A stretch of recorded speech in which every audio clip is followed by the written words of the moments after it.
You are exhausted. Not tired, not sleepy, exhausted. The kind of bone-deep, staring at the ceiling at 2 in the morning exhausted that has become so normal in modern life that you've basically stopped questioning it. You've tried the supplements. You've tried the blackout curtains.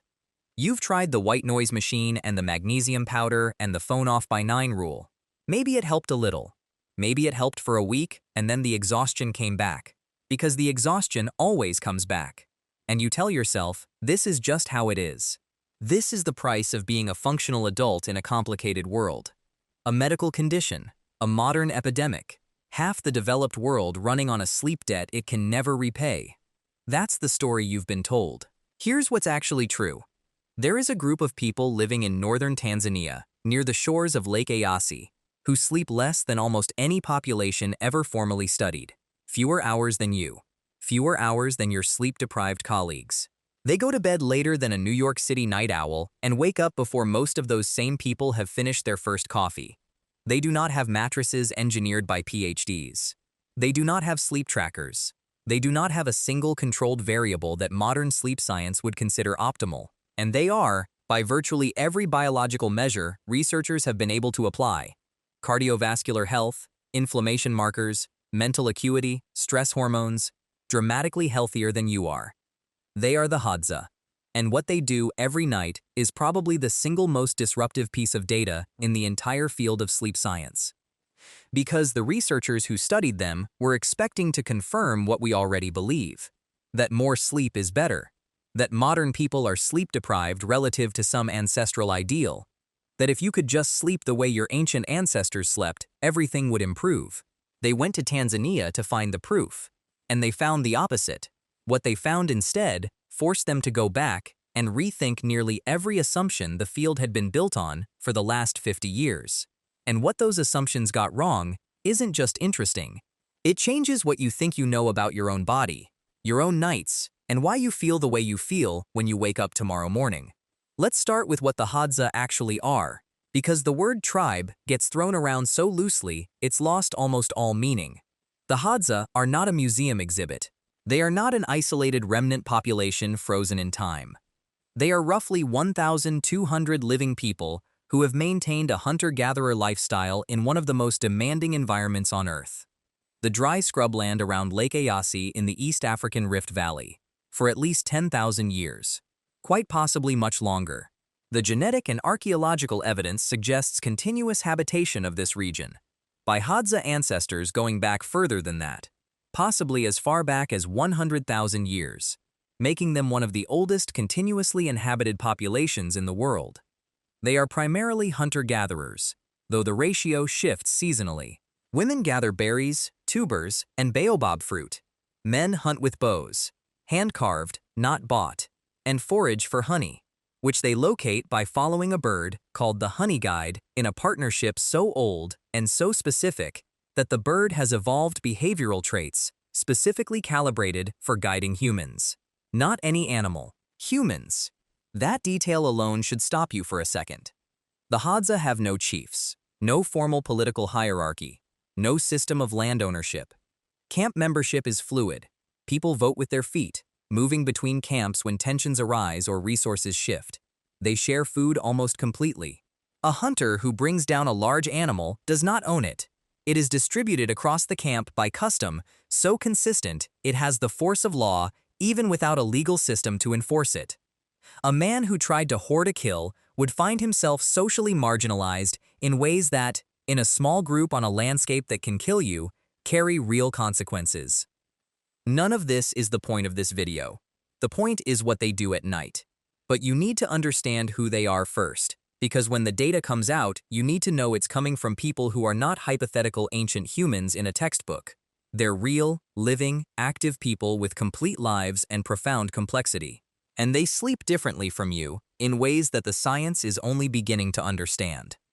In 2015, a team of researchers, led by Jerome Siegel at UCLA, went to Tanzania and spent weeks with 2 Hadza camps and one other traditional group, the San of Namibia and Botswana, collecting sleep data using wrist-worn activity monitors. Not questionnaires, not self-reporting. Objective, continuous measurements of actual sleep and wakefulness over multiple weeks. The results, published in Current Biology, set off a quiet earthquake in sleep research that the popular press largely missed. The Hadza slept an average of 6 hours and 25 minutes per night. The San slept similarly. These numbers were not only below what modern sleep guidelines recommend, the standard recommendation is 7 to 9 hours for adults. They were below the average reported sleep duration in most industrialized countries, including countries that consider themselves chronically underslept. Americans average around 6 hours and 50 minutes on weekdays. The Hadza were sleeping less than that. But it gets stranger, because the Hadza were not suffering from it. Not by any measure the researchers could find. Their cardiovascular health was excellent relative to age-matched people in industrialized societies. Their cortisol profiles, cortisol being the primary stress hormone, the one that climbs when you're chronically exhausted, were normal. Their sleep architecture, meaning the internal structure of their sleep, the ratios of light sleep to deep sleep to REM, was not showing the distorted, compressed patterns characteristic of chronically sleep-deprived people in clinical studies. Whatever they were doing in those 6.5 hours, it was working. And that question, why, turned out to be far more interesting than the number itself. The first answer has to do with temperature, and it sounds almost insultingly simple when you first hear it. But stay with it, because the implications go deep. Jerome Siegel's team noticed something in the Hadza data that hadn't been part of the original research question. The timing of Hadza sleep tracked not with darkness, as everyone had assumed, but with temperature. They tended to fall asleep as temperatures dropped in the evening and wake up at, or sometimes slightly before, the coldest point of the night, which typically falls in the hours just before dawn. They were not sleeping from dark to light. They were sleeping from cool to cold. This pattern, which Siegel's team called temperature entrainment or cold entrained sleep, appears to be deeply ancient. The human body uses temperature as one of its primary sleep signals. Your core body temperature drops in the evening as part of the biological preparation for sleep. A cooler sleeping environment triggers deeper, more consolidated sleep. A warmer one fragments it. This is not new information. It's been in the sleep science literature for decades. What was new was the implication that the specific temperature curve of a natural outdoor environment might be the actual biological target that human sleep evolved against. Not darkness, temperature. Modern bedrooms are climate-controlled to a relatively constant temperature throughout the night. You fall asleep, the room stays the same, you wake up 8 hours later into the same thermal environment you started in. Your body never gets the temperature drop signal that says it's the coldest part of the night. You never get the biological cue to surface and start preparing to wake. You wake up, in Siegel's framing, at the wrong thermal point in your own circadian cycle, which is one elegant explanation for why so many people wake up after 8 hours feeling worse than a Hadza wakes up after 6.5. The temperature finding led to a second discovery that was, if anything, even more destabilizing to standard sleep science. The Hadza sleep in synchrony. Not perfectly, not like a choreographed routine, but statistically, meaningfully synchronized. When one camp member's activity monitor showed wakefulness, others tended to be awake too. When most of the camp was asleep, the exceptions were few. The sleep-wake cycles of the group were not random. They were correlated, and the degree of correlation was far beyond what you'd expect by chance. Siegel's team calculated that across the observation period, there were only about 18 minutes per night when all members of a camp were asleep simultaneously. 18 minutes, out of roughly 6.5 hours. For most of the night, at least one person was awake, sometimes lightly, sometimes more fully, at any given moment. The group was, collectively, never completely unconscious. The researchers proposed this as evidence of what they called the Sentinel Hypothesis, the idea that group sleep in humans evolved not to maximize individual rest, but to maintain collective vigilance. The group sleeps in staggered rotation so that at any point in the night, someone is alert enough to detect a threat and wake the others. This is not a conscious agreement. The Hadza are not taking turns on watch duty. It's an emergent property of the way human sleep architecture interacts with social group dynamic. The variation in individual chronotypes, night owls and early risers coexisting in every human group, may not be a bug or a personality quirk. It may be an evolved feature. A diversity of sleep timing within a group ensures that the sentinel function is always covered. Think about what that means. Your friend who stays up until 2 in the morning and your partner who wakes at 5 and can't go back to sleep. The two of you might be driving each other absolutely insane. But from an evolutionary standpoint, you're a perfectly calibrated defensive system. The sentinel finding reframes something that sleep medicine has been treating as a pathology. Insomnia, in the clinical literature, is defined in part as difficulty staying asleep, waking during the night, lying awake for stretches, not being able to return to sleep. It is one of the most commonly diagnosed conditions in industrialized countries. Somewhere between 10 and 30% of adults in developed nations report clinically significant insomnia. It is treated with medication. It is treated with cognitive behavioral therapy. It is treated, overwhelmingly, as a problem. But when you look at the Hadza data, brief nighttime waking is the norm. It's the baseline. It's what human sleep actually looks like in the environment it evolved for. The Hadza wake in the night, lie quietly or talk softly, and drift back to sleep. They don't label it as insomnia. They don't experience it as distress. It's simply part of the night. Historian Roger Eckertz, in his remarkable 2001 paper, and later his book, At Day's Close, made the case from historical records that before industrialization, segmented sleep was the standard across Europe and likely much of the world. People slept a first sleep of 3 to 4 hours, woke for an hour or two in the middle of the night, and then slept a second sleep. References to this pattern appear in medieval literature, legal documents, prayer books, and medical texts.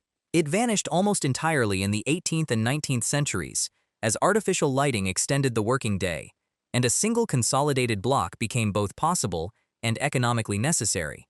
Eckertz's historical work and Siegel's fieldwork arrived independently at the same conclusion from opposite directions. The consolidated, uninterrupted 8-hour block of sleep that modern medicine defines as the healthy ideal may be a recent historical artifact rather than a biological prescription. And the anxiety you feel about waking at 3 in the morning might be, in no small part, a product of a cultural expectation that your body never agreed to in the first place. Here's the part nobody expects. The sleep of the Hadza contains more slow-wave sleep, what's sometimes called deep sleep or stage 3 sleep, than the sleep of industrialized populations matched for age. More of it, proportionally, in fewer total hours. They are sleeping less, but getting more of the specific component of sleep that researchers believe does the most important repair work: memory consolidation, cellular waste clearance through the glymphatic system, growth hormone release, immune system modulation. The mechanism proposed by Siegel's team comes back to temperature again, and now it gets genuinely elegant. Slow-wave sleep is promoted by the same drop in core body temperature that the Hadza track naturally. In a cold and training environment, as the temperature drops through the evening and early night, the body descends more quickly and more deeply into slow-wave sleep than it does in a constant temperature room. When the environment is thermally dynamic, cooling, then reaching its coldest point, then very slightly warming toward dawn, the body is in a sustained biological state that favors exactly the kind of deep, restorative sleep that modern people spend fortunes trying to chemically induce. In other words, you might not need more sleep. You might need colder, more thermally varied sleep that pushes your body toward the specific architecture it evolved for. And the sleep hygiene advice you've been following, the room at 68 degrees, static all night, might be getting you a flat, shallow version of what the Hadza are getting at 65 degrees, dropping to 58. The difference is the curve, not the number. This matters beyond the personal, beyond the individual trying to sleep better, because it reveals something about what we've been measuring when we measure population sleep health. The industrialized world's sleep crisis is real. The epidemiological data on sleep deprivation are not faked. Chronic short sleep is genuinely associated with increased risks of cardiovascular disease, obesity, diabetes, cognitive decline, and shortened life expectancy. These findings are solid and important. But the prescription that emerged from them, sleep more, aim for 8 hours, treat all waking as disorder, may have been pointing in approximately the right direction for entirely the wrong reasons. The Hadza are not a counter-argument to the value of sleep. They are a counter-argument to the idea that the problem is simply ours. They sleep less but achieve more of what sleep is actually for. And the difference is not willpower or genetic luck, it's the conditions. Which brings us to the part of this story that goes from fascinating to uncomfortable. Because the conditions are not mysterious, they are not expensive, they are not particularly difficult to approximate. They are just deeply inconvenient for a lifestyle organized around different priorities. The Hadza are outside for nearly the entire day, every day. They receive full-spectrum natural light in the morning, which sets the circadian clock with a precision that no light therapy lamp replicates. The photoreceptors in the human eye that calibrate the circadian rhythm respond specifically to the short wavelength blue spectrum that is present in natural outdoor morning light and almost entirely absent in artificial indoor light. A Hadza person waking up, walking out into the open savanna at sunrise, and receiving an hour of full outdoor light while gathering or preparing food gets a circadian signal that a person rolling out of bed, checking their phone under LEDs, and commuting through a climate-controlled car and building never receives. Not even close. Not even in the same category. They are also physically active throughout the day in ways that integrate naturally with their daily rhythms rather than being carved out as a separate scheduled event.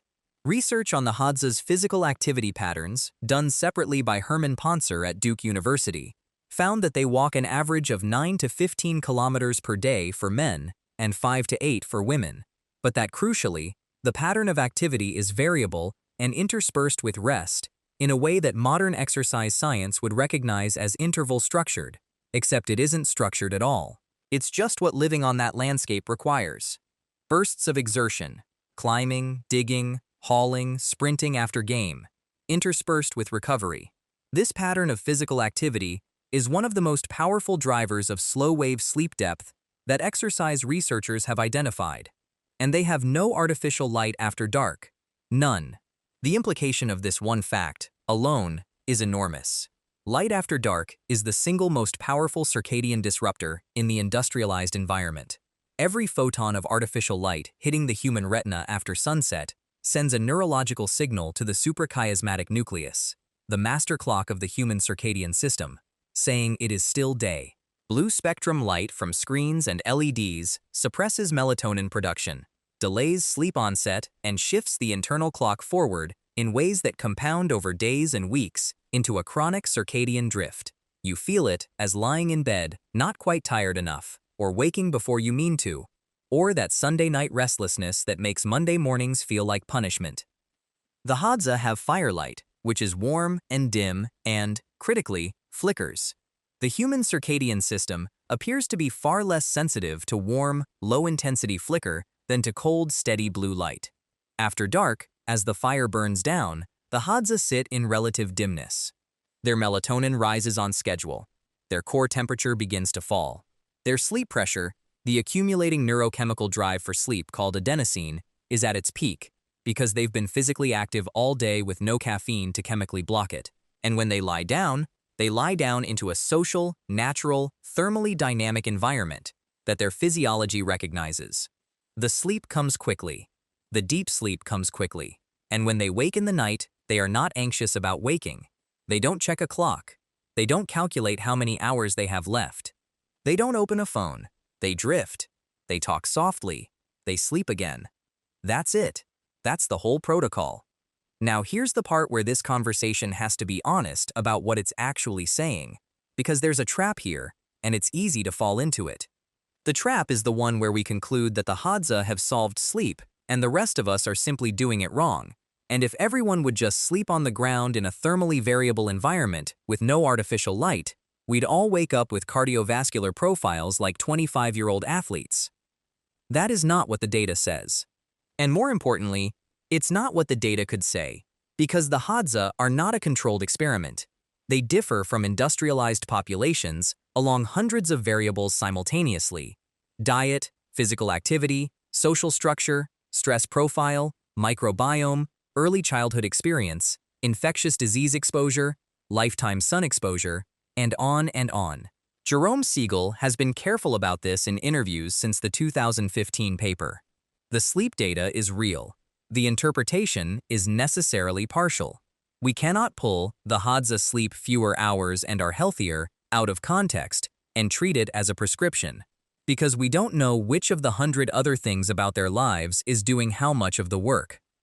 What we can say, what the data genuinely supports, is that the standard framing of modern sleep problems, the framing that says the problem is simply insufficient quantity and the solution is simply more hours, is almost certainly incomplete. The architecture of sleep, the thermal conditions of sleep, the light environment before sleep, the physical activity that precedes sleep, and the social structure around sleep may all matter as much as, or more than, the raw number on the clock. And that is a different kind of uncomfortable. Because insufficient hours is a problem of not having enough time, which is ultimately a systemic problem. A problem of economic structures and work schedules and the demands placed on people's lives, and therefore, a problem you personally cannot fix with a habit. But architecture, thermals, light, social structure, those are harder in a different way. They require actually changing the texture of daily life, rather than just going to bed 30 minutes earlier. They require taking seriously the idea that your body evolved for a version of the world that no longer exists, and that the gap between what your biology expects and what your life delivers is not just an inconvenience. It's a source of real, compounding harm. There is a growing body of research, separate from and following on the Hadza work, that attempts to isolate specific variables and test them in controlled conditions. Studies on natural light exposure find that people who get significant morning outdoor light show earlier and more stable sleep onset, better sleep continuity, and higher daytime alertness than people of equivalent age and health who spend their mornings indoors. Studies on room temperature confirm that sleep architecture, particularly slow-wave sleep depth, is significantly impacted by even moderate temperature variation during the night. Work by Matthew Walker at UC Berkeley and others on the physiology of sleep consistently points to temperature as one of the underappreciated and underused levers in sleep quality. You can read the whole literature and come away with the same conclusion. The Hadza aren't getting these numbers by accident. They're getting them because every variable in their environment is, coincidentally, set to the correct value. The social dimension matters too. The Hadza don't sleep with strangers. They sleep in camps with people they've known their entire lives, in social structures built on decades of trust and mutual dependence. Researchers like Robert Sapolsky at Stanford have documented in extraordinary detail how broadly the brain construes the concept of unsafe, not just physical threat, but social threat, status anxiety, financial uncertainty, the low-grade ambient stress of a life in which your position is never fully secure. That stress registers in the exact neurological systems that regulate sleep. The cortisol that keeps you from dropping into slow-wave sleep is the same cortisol that rises when your body decides the social environment is not safe enough to be unconscious. The Hadza are not exempt from stress. Life on that landscape is genuinely hard. But the specific flavor of chronic social evaluative anxiety that is the background noise of modern professional life is not part of their experience.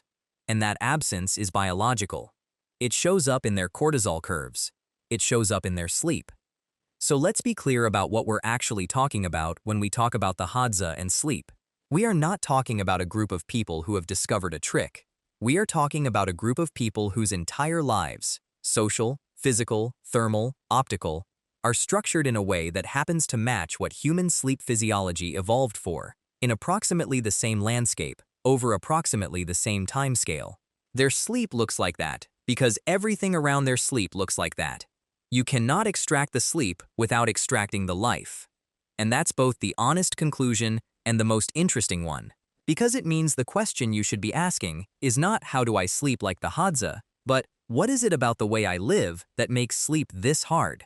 Not what can I add to my night? What is already there that shouldn't be? The Hadza don't sleep longer than you. They sleep right. And the difference between those two things is a window into almost everything that has quietly gone wrong with the way modern life is built. Next time you're lying awake at 3 in the morning, staring at the ceiling, calculating how many hours you have left, you're not broken. You're not disordered. You're a body that evolved for a world it can no longer find.